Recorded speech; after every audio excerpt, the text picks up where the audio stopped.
What's up YouTube, Christo here, and I've got 2 videos for you today, maybe even more, we'll see what happens later, but for now I've got KEN Mode and Melvins vinyl collection, and then over here, at least the next video will be assorted 7 inches.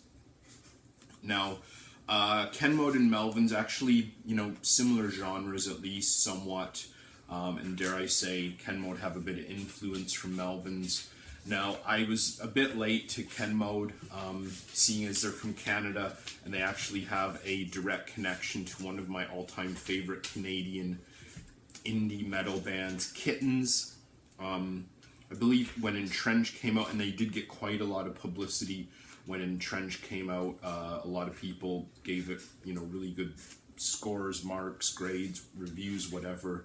I liked it, but it ended up making me realize that one of their former bandmates was in Kittens, who are, like I said, an amazing, underground Canadian metal band. They really don't have much of a following outside of Canada, but here they do have a modest but very devout cult following. They're a pretty amazing, extreme noise, sludge, just a very interesting band who've put out some pretty amazing records, long defunct, but anyways, Jamil, who was a permanent member of the Kittens, he was in KEN Mode after Kittens broke up. He was only in KEN Mode for a couple of records. He hasn't been on for, quite a while now, but that's how I kind of found out about their back catalog and found a few records I really like and a few records since then that I really like as well. So I'll show my CD. This is actually the album that really got me into KEN Mode. Mennonite. The cover is just so bizarre. I have no idea what the hell it is. It's like a scarecrow man with melting feet holding a one-eyed cycloptic teddy bear looking thing. This is the album that really blew me away. There are a few other things previous to Entrenched that I liked, but this is a really great record. I think it's called The Goat. The last track on here is amazing. Very reminiscent of early Kittens as well, which, you can definitely see the influencer from the same city, Winnipeg, Manitoba. And I actually have the exact same thing on 7-inch. Unfortunately, there's a little bit of a seam split in the top, but I actually got this first. I got it for a good price, and then I found this locally in a CD shop in Hamilton, and it was like $5 or something. I thought, first of all, I love the cover. As you can tell, they have different covers, and I have a digital copy that I can keep on my phone and computer, whatever. Now this is colored vinyl, kind of like sequential colored vinyl as well, which is kind of cool. So disc A is black, which is, I do find it kind of frustrating, 3 times 7-inch. Disc 2 is half black, half white. So you can probably guess where disc 3 is going, solid white. And the thing I really hate about this, like I mentioned, The Goat is my favorite track on this record by far, and it's so long they had to split it to the E and the F side, which is really annoying, so you have to actually flip it mid-song. I don't know, but I believe that's the only format this was ever pressed in vinyl. I don't think there's a 12-inch or 10-inch or any versions like that. Their most recent full-length album, Success. I wasn't really expecting much. I hadn't been too hugely into the last couple KEN Mode albums, but I actually like this. I think this is their most musically diverse record. The songs clearly sound very different, which one of my beefs with KEN Mode was a lot of their stuff I did find sounded just way too similar. if you were to take out the pauses between songs, it'd almost sound like just like one long progressive song.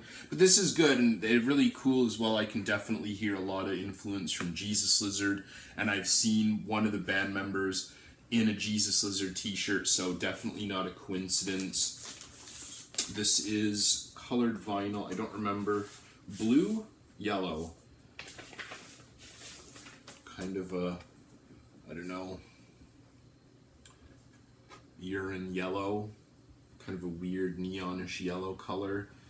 But yeah, it's a good record. I can't say I've actually listened to the record that much. I definitely listen to the MP3 much more regularly. Reprisal, I'm not overly familiar with this. This one, I think, does sound really samey, a lot of the tracks on here.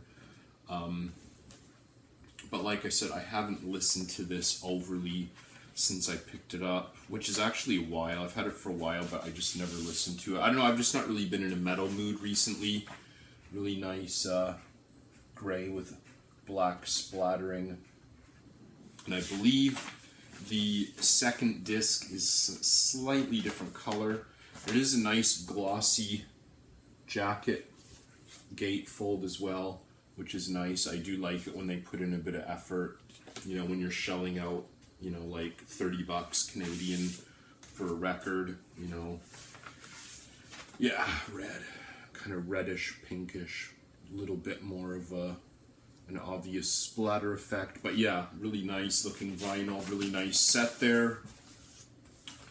Entrench, I think this is the one that definitely put KEN Mode on the map. And I like it, but again, I find a lot of it just maybe sounds a bit too samey. I got this for a really good price, and it was the last copy that I could find pretty much anywhere without paying like outrageous flipper prices. Kind of a translucent blue, can't really see, but it is actually semi-translucent. So nice kind of royal blue, and I do believe the second disc is a different color as well. I could be wrong. Oh no, looks to be the same, yeah. It's the same. It's good. It's a good album. What is it? There's one more album that I don't have that I have been looking for, but I'm just not really into them enough right now to kind of shell out what the prices were for the colored versions, which I do prefer. I am totally a sucker for colored vinyl. So now the Melvins. Again, I was a late comer to the Melvins, but the Melvins released their earliest stuff when I was like 3 years old. What an iconic band that just never really took off. They kind of had like mild, I don't know, mild brush with mainstream in the mid-late 90s when kind of alternative was just huge, but they just never really stuck it. I think from my personal opinion and other Melvins fans that I've talked to and heard from, it seemed like they changed their sound to be a little bit more mainstream, but the mainstream didn't really pick up on them, and Melvins fans didn't really like the kind of more mainstream, more polished, more listenable sound. And I think that does make sense when you listen to, you know, their kind of 2 or 3 more mainstream releases. Only one I have on CD, well, I have a few others on CD, but I have them on vinyl as well. And I do have some more Melvin CDs in Indonesia, I believe. Honky and Stag, but I honestly don't really like those records, so I'm not even going to bother getting one vinyl. This is Colossus of Destiny. I believe this is a 2-track live performance. Track 1 is like an hour long. It's just like weird noises and like synths and drone basically. And then they do, I think, a second. There's definitely 2 songs, and I believe the second song is like a minute long or something. And apparently Adam Jones from Tool played guitar on this. I believe he's listed in the liner notes, but who knows, because the sound coming out is so like indistinguishable, you can't really tell. Because he does have quite a unique guitar sound, to be honest, as well, but who knows. So this was kind of like, in my opinion, Melvin's last really, really great record, Houdini. And even a lot of hardcore Melvins fans don't particularly like this album. They found it to be a bit too mainstreamy. It is on... Oh, Atlantic. I didn't know they had already gone to Atlantic with this. So that kind of explains it then, I guess. Because I know Stoner Witch, which followed this, which I believe was their kind of like attempt at going mainstream, just didn't do well. And there's a few tracks that are okay, but for the most part, I don't really find it to be an essential Melvins record. But this, I do. I really, really like this. This is my introduction to Melvins. Probably 93. So I probably found this in about 96 or so. Here, the dogs shifted the camera. Not that it makes that big of a difference, but so I found this in probably about 96 or so, I'd say, and I really liked it. A couple of my good friends, punk rock friends, were really into Melvins, which was interesting because I didn't really like a lot of the punk rock they listened to, but they listened to Melvins, and I really liked them, and I was like, okay, that's cool, because I don't really associate them with being that punky. They're definitely more of a heavy band. This is really slow, really heavy.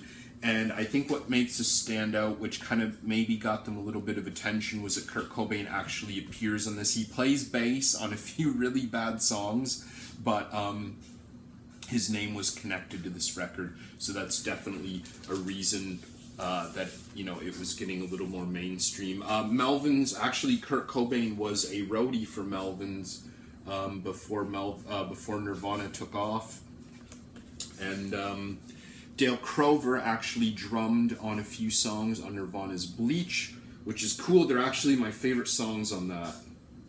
Oh no, Kurt Cobain played guitar. I thought he played bass for some reason. Maybe he played bass on one track. But either way, whatever the tracks were that Kurt Cobain was on were not very good. And he doesn't sing, so it doesn't really matter.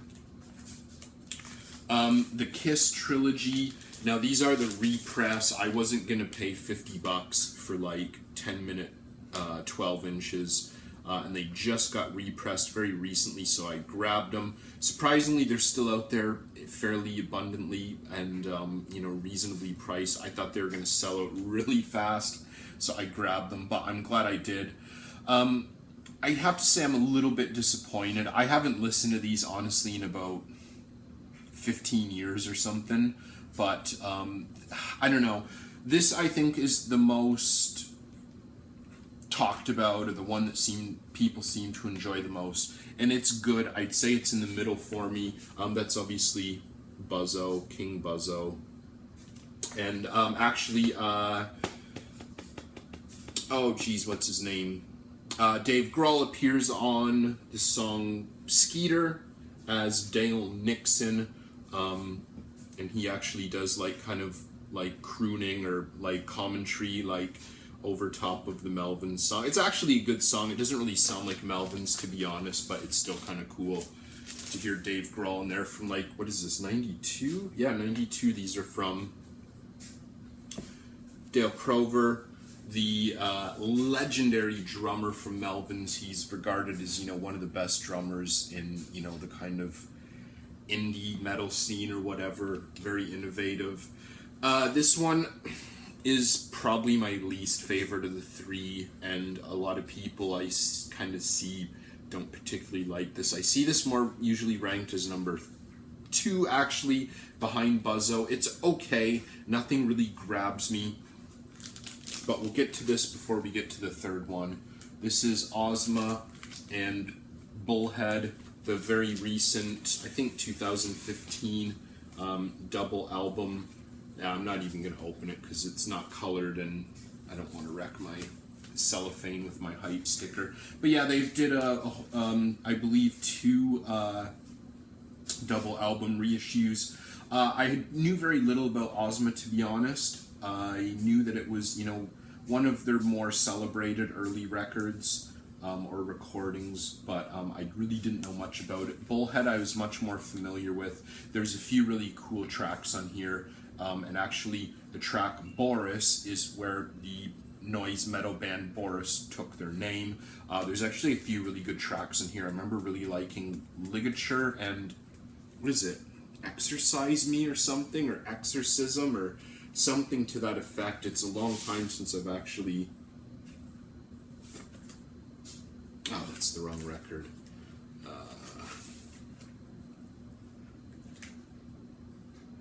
If I Had an Exorcism, that's it. I really like that track. And this is the other double album that they reissued, Eggnog, which I have virtually no experience with, and Lysol. I absolutely have to say, for a Melvins album, this is my favorite front to back. I think this is amazing. The opening track is just like this metal ambient kind of soundscape, and then it goes into like, I think 3 or 4 shorter tracks, but I think this album is really great. I had this on CD years and years and years ago, and I listened to it quite a lot. I think this is really great. Obviously, the Lysol being spelled like this, it was originally released as Lysol, but that was a copyright infringement for the air freshener. They had to remove it. Those early, even the CDs are quite valuable that actually say Lysol on them. But this is really great. I honestly haven't even listened to this yet. I posted something about this in a Facebook vinyl group, and a lot of people were saying that Eggnog is a pretty good record. So that's pretty reassuring. But, you know, Boner Records era, early Melvins, you know, it's probably going to be pretty good.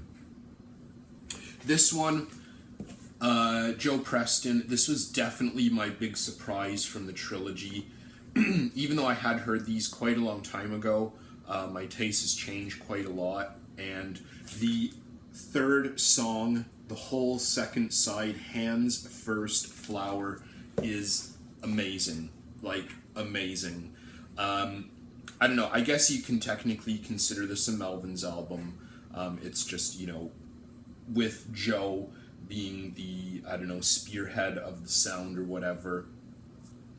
Yeah, I would say that Hands First Flower is my absolute favorite Melvins track. It is amazing. It's like I think it's like 13 or 14 minute, like metal industrial hellscape soundtrack almost. It's awesome. I don't know. It's like, it sounds like if Melvins made the soundtrack to like Terminator or something. I don't know, it's just a really cool song that I've never really heard anyone else talk about. I don't know if it's just because they don't like it, because it doesn't really sound like that kind of crunchy, sludgy, heavy Melvins, or if they don't give it much attention because it's Joe Preston, or what. I don't know, not sure, but I think that is the best single Melvins song ever. The other 2 tracks on side A are kind of meh, like forgettable, but I do see this usually ranked as like the 3rd favorite of this trilogy.